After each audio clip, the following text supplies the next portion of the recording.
All right, so sometimes when you're working with a topic, you have to go through various stages in order to get to where you want to be.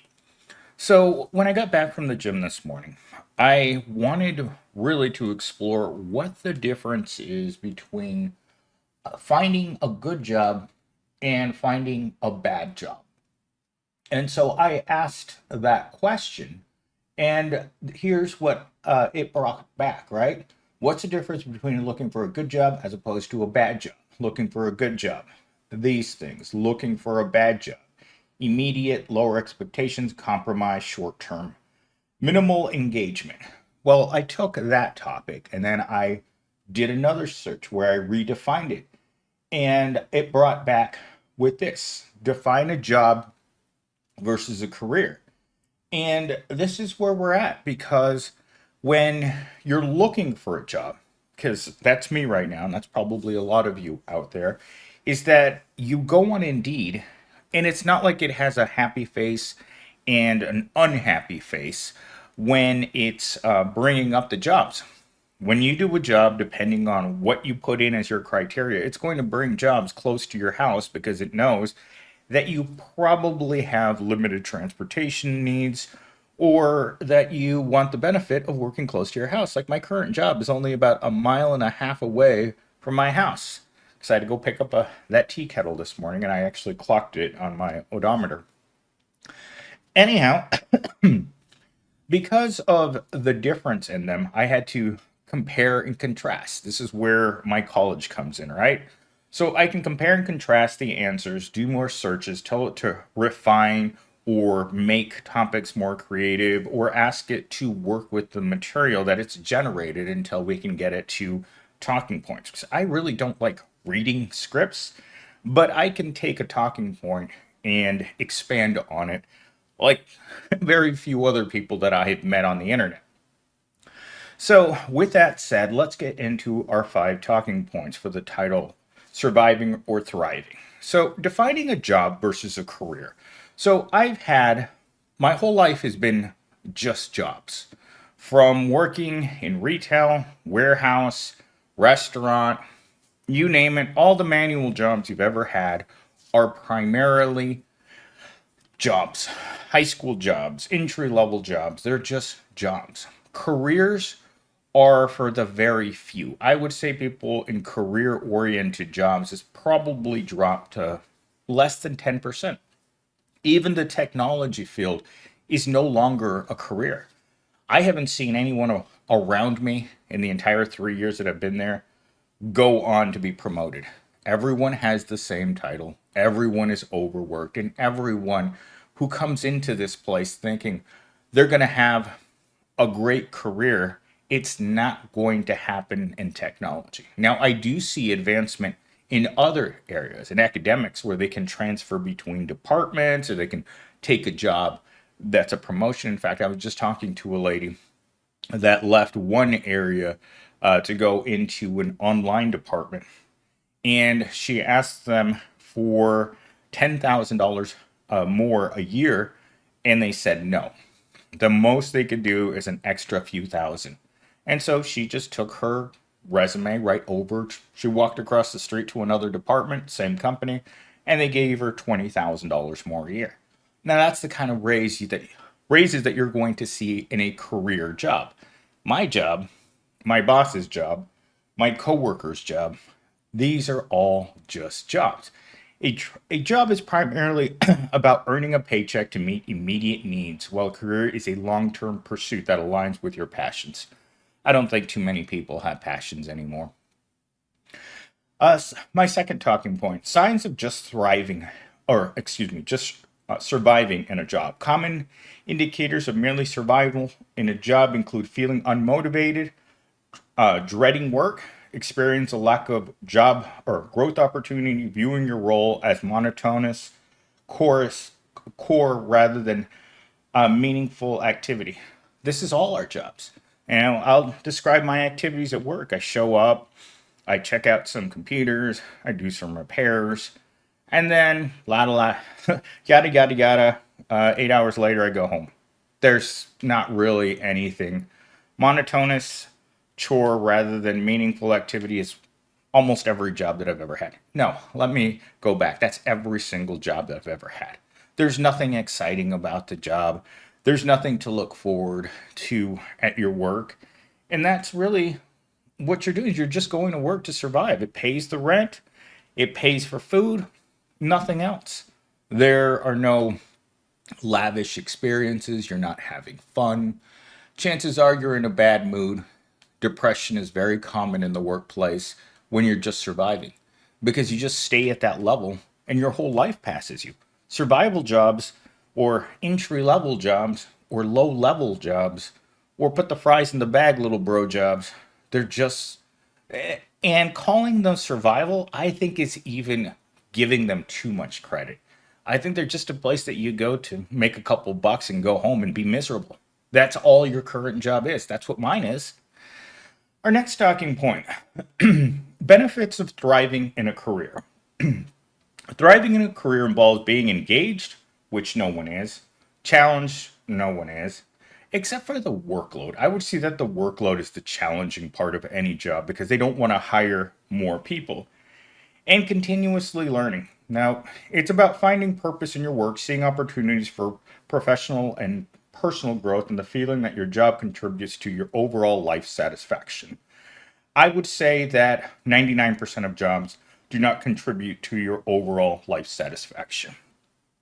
I was reading an article about a CEO who owns a bunch of fitness clubs, right?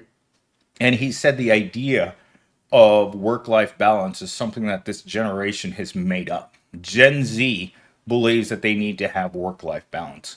Gen Z wants to travel. Gen Z wants a shorter workday and less work. Well, guess what? That's not what's out there. None of that is out there. And as a person who's never been on a vacation in my entire life, I've never been on an airplane. I haven't driven my car more than 20 minutes in one direction in my entire life. There's nowhere to go. There's nothing to see. There's nothing I want to do. Financially, you're strapped all the time. Right now, where I am right now, this passes for a vacation, but technically, 3 out of the days that I'm on vacation are holidays or the weekend. Tomorrow's Labor Day. Before that, I had 2 days off. One day I was sick. The next day, I actually had scheduled off. That's what passes for time off. And when that's your life, you're you're going to be miserable all the time. And it just doesn't get any better than that because you just don't have the time or the resources to go do things that you want. And from my opinion, it's intentional. It has to be because executives and high level people in the corporation can get between 2 and 3 months off as they're just off for that amount of time. I mean, look how much Congress works comparatively to a person at Walmart. They just go on recess and they're not at work anymore. Who knows? No one's telling them that they have to clock in 8 to 5. No one's telling them that they have to work holidays or weekends. That's how they view jobs. And so when you have this disconnect between what a job is and the reality of jobs, because if you've ever had to work a miserable job, you know that the schedule is all over the place and the paychecks are so small. It should be cruel and unusual punishment to offer someone a paycheck. All right, moving on. So, here we go. How to transition from a job to a career. This should be interesting, right? The transition starts with self reflection and goal setting. Identify your passions and long term aspirations and seek opportunities that align with them. It may involve further education, networking, or even changing industries to find a path that truly resonates with you. This sounds like when I asked ChatGPT, how do I make more money? Number one answer: ask your current job for a promotion or raise. That's what I see this as. See, this is why it's not realistic. This doesn't reflect real life. You can't just say, you know what? I don't like working at McDonald's. I'm done working at McDonald's. I'm going to do some self reflection while I take a deuce in the company bathroom and I'm going to identify my passions and my long-term aspirations. Then you walk out of the bathroom, you feel sorry for the next person who's going to come into that bathroom because it stinks to high hell. When you can't stand your own flavor, you know it's bad. And then what are you going to do? Further education. Most of us are already buried in an education that didn't lead anywhere. Networking. Let's see, what kind of networking do you do when you're flipping burgers at McDonald's? Do you just ask the customers that walk into the restaurant and ask them if they know if anyone's hiring for a job that makes $350,000 a year? That's what these out of touch responses mean. Most poor people with a traditional education have no way of accessing information outside of the wage cage. If you've been working in retail your whole life and every day you hear that stupid phrase, get a better job, and then you wonder what they mean by that. Because look, I mean, when you look at what looking for a bad job is, it's immediate need, it's lower expectations, compromise on environment, short term focus. What is looking for a good job? Focus on fit. If you're working at McDonald's, do you really have time to focus on fit? The work environment, compensation, benefits, job stability, challenging and meaningful work.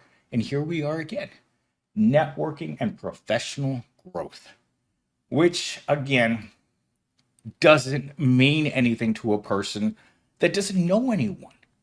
If you're not around rich people, if you're not around the job creators, and you're right dab in the middle of the proletariat, telling you to network is like telling you to swim through a pool of your own, you know what, number two.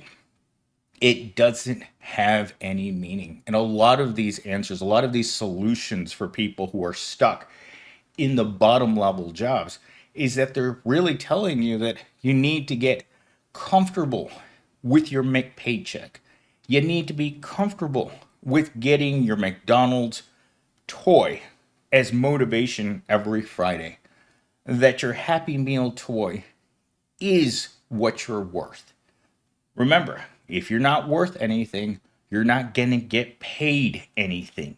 And if you can't network with the people that make money, if the people who are the business owners, the people who have insight, the people who are actually going to light your career on fire, if you don't have access to those people, there's a reason why the proletariat exists.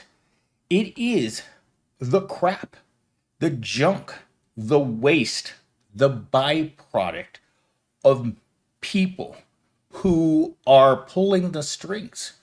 The proletariat is the byproduct of the rich. When the rich go and take a dump, the proletariat comes out. And as much as the proletariat wants to climb the corporate ladder out, there isn't enough space up there because those spots are taken by the people who the job creators deem to be worthy for the good jobs.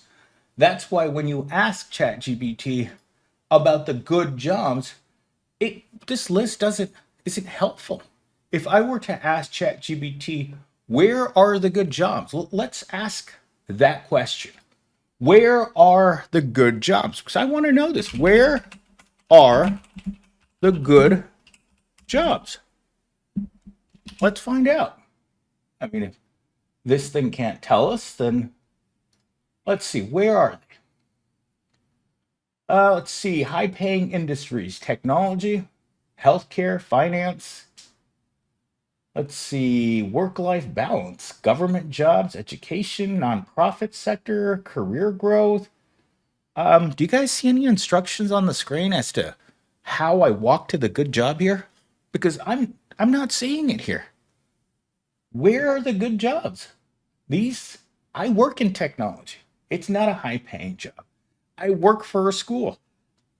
And finance is being slowly drained away by artificial intelligence and being able to do large scale research projects like I'm doing right now uh, with this AI. It doesn't know where the good jobs. Let's ask ChatGPT the next question. Where are the bad? Where are the bad jobs?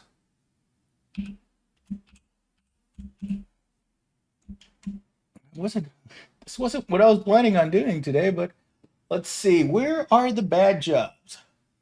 Let's see. Low wage, high pressure jobs. Oh, look at my friends there.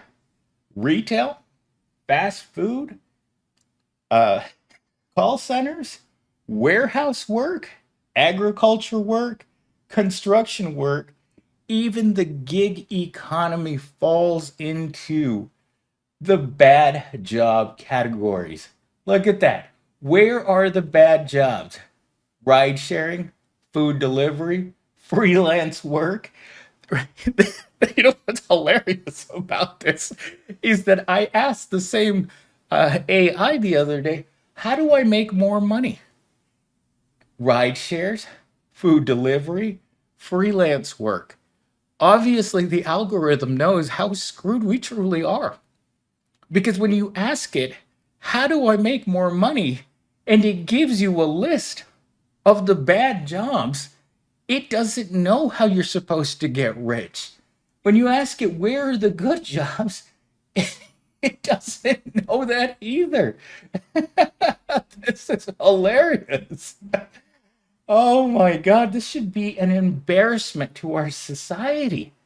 That the ChatGPT realizes that Earth really is a slave planet. You know, I asked it that question and it told me that it's a negative view on life. When you ask it, let's do that right now. I want to show you guys what it said to me when I asked, "Is Earth a slave planet?" Sorry, I'm writing at an angle and it's hard to type with the microphone right in front of the keyboard. Is Earth a slave planet? Let's see what it says. Let's see. Hmm. The concept of slavery is a social construct that has existed in various forms throughout human history, but it applies to human societies and their systems of oppression and exploitation. The idea of Earth itself being a slave planet is more metaphorical or symbolic, used to express feelings of powerlessness, frustration with the state of the world rather than a literal reality. Now, look at that. I don't know what to tell you guys. I can't make this stuff up. The world that we live in has purposely been designed so that the good jobs are out of our reach. The bad jobs are the things that we're supposed to be doing to make us have more money. The idea that this is practical and or in any way sane is beyond words. So I'm going to read my last talking point on here. Practical steps for career growth. We're all ready to have a good laugh already. Set clear long term goals. Seek out opportunities that align with those goals. Invest in your skills and build a strong network. Staying adaptive and proactive in your career development is crucial to moving from just surviving to truly thriving in your professional life. Again, we're going to come back to that McDonald's worker that's currently sitting on the John, thinking about investing in their skills and building a strong network, staying adaptive and proactive. You can't do these things when you're minimum wage. When you're minimum wage, you're looking for the quick fix. I want a good job.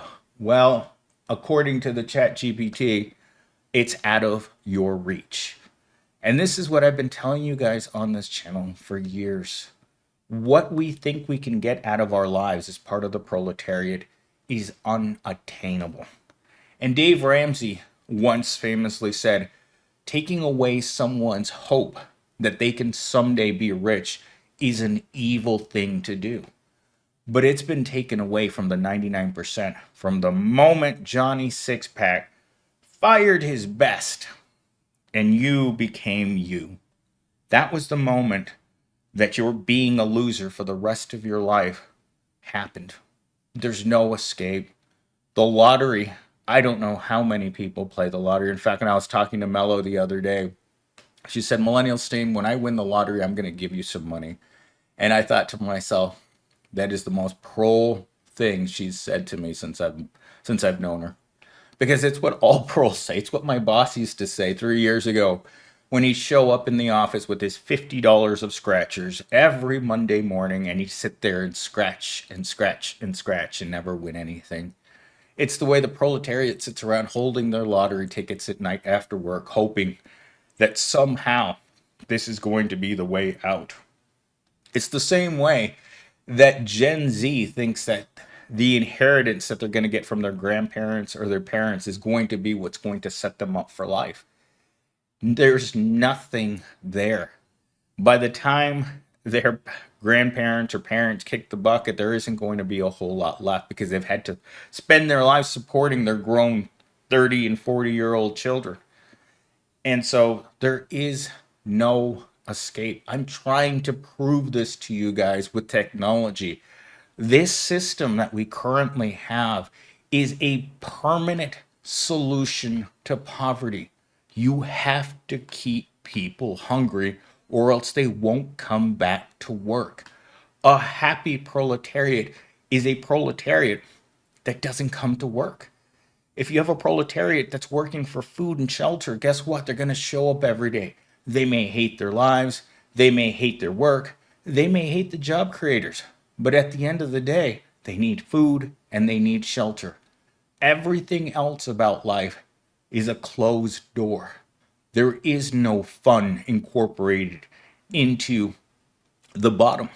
You know, you will have nothing and you will be happy.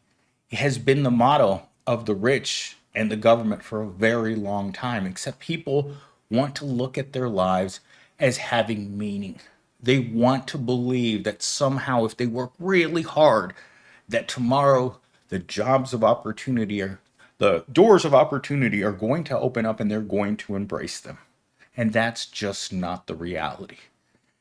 And I'm going to leave this last segment with something that I said in one of my TikToks this morning because I had one of my good, my best subscribers, always been very supportive of the channel, tell me that I should ask that girl out from the gym. And every time that we've gotten close to one another, including yesterday, I told her that I wanted to spend more time with her. And she liked the idea, but we just don't know. We're both so awkwardly nerdy people that no matter, like, I've tried to get her number, but she was kind of shy about her number.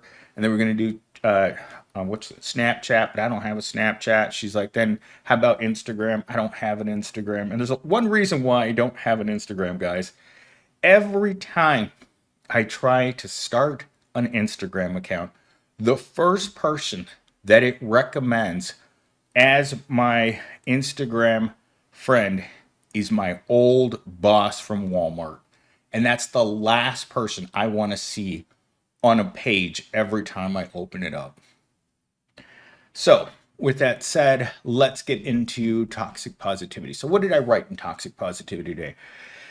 I've been just a few weeks from the old channel with the same name. Oh, it's just been a few weeks from the old channel with the same name, but people are finding me. One person said the algorithm sent them back to me this morning. I found that to be very odd because normally, once you get demonetized or kicked off of YouTube the first time, it is nearly impossible in order for you to come back. Because if they didn't want you there the first time, they're going to make certain that you can't get onto the platform and generate an income. They don't want your kind here. And I've seen this with so many different channels, and I'm going to mention the channel that stands out above them all. All Time Conspiracy.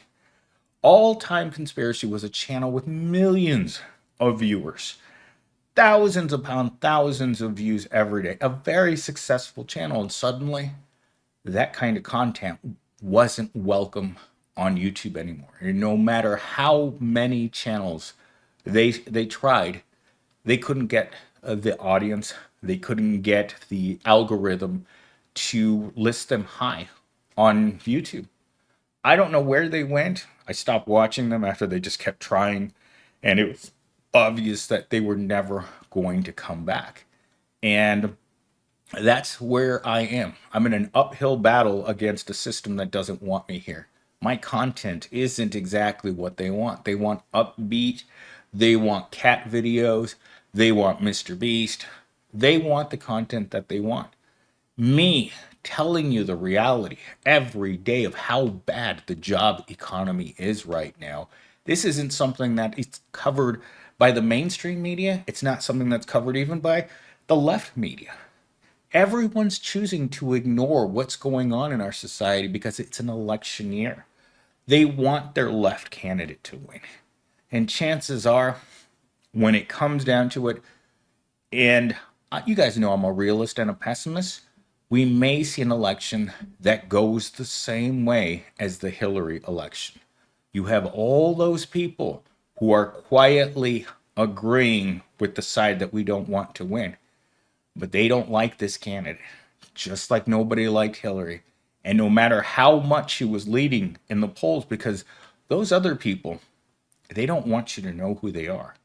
Sometimes they're your friends, sometimes they're your family. I even had one girl say to me about a few months ago, she said, if I openly support the orange guy on my Facebook account, I won't have any friends.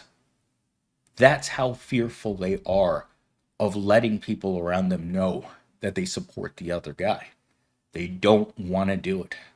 But at the end of the day, when it comes to November 5th or 6th, whatever voting day is, at the end of the day, those people are going to come out. Even if they have to wear their COVID masking, they're going to come vote.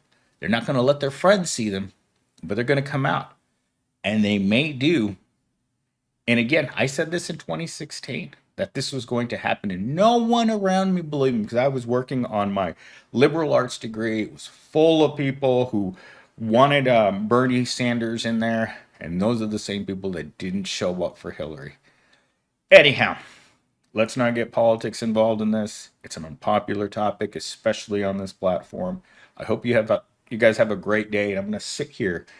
I've got to work on a few things here in the house, and I got to go get water. But I definitely will be back to do a third video today.